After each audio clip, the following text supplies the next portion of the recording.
આણંદ જિલ્લા ભાજપના નેતા વિરુદ્ધ નોંધાઈ દુષ્કર્મની ફરિયાદ. ખંભાત તાલુકા ભાજપ યુવા મોરચાના કારોબારી સભ્ય વિજય ચૌહાણ અને તેના મિત્ર વિરુદ્ધ પરિણીતાએ નોંધાવી પોલીસ ફરિયાદ. વિજય ચૌહાણ જૂન 2025માં સોશિયલ મીડિયા મારફતે પીડિત પરિણીતાના સંપર્કમાં આવ્યો હતો. પ્રેમજાળમાં ફસાવી મહિલા પર દુષ્કર્મ આચર્યું. બાદમાં અશ્લીલ વિડીયો અને ફોટા પાડ્યા. જે બાદ વિજય ચૌહાણે પરિણીતાને અશ્લીલ વિડીયો અને ફોટા સોશિયલ મીડિયા પર વાયરલ કરવાની ધમકી આપી ફરીથી દુષ્કર્મ ગુજાર્યું હતું. એટલું જ નહીં, થોડા સમય બાદ વિજય પોતાના મિત્ર કિરણ જાદવ અને પ્રદીપને પણ સાથે લાવ્યો હતો. ત્રણેય આરોપીઓએ એક ગેસ્ટ હાઉસમાં પરિણીતા પર દુષ્કર્મ આચર્યું. સતત શારીરિક અને માનસિક ત્રાસથી કંટાળીને પરિણીતાએ આખરે ખંભાત ગ્રામ્ય પોલીસ સ્ટેશનમાં ભાજપ નેતા વિજય ચૌહાણ અને તેના મિત્રો વિરુદ્ધ ફરિયાદ નોંધાવી. ફરિયાદના આધારે પોલીસે ત્રણેય આરોપીઓની અટકાયત કરી વધુ તપાસ હાથ ધરી.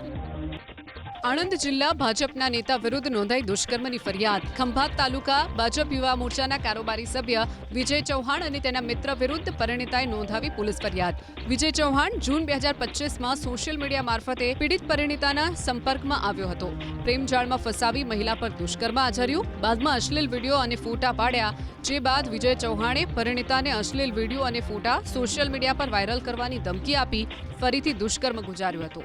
એટલું જ નહીં, થોડા સમય બાદ વિજય પોતાના મિત્ર કિરણ જાદવ અને પ્રદીપને પણ સાથે લાવ્યો હતો.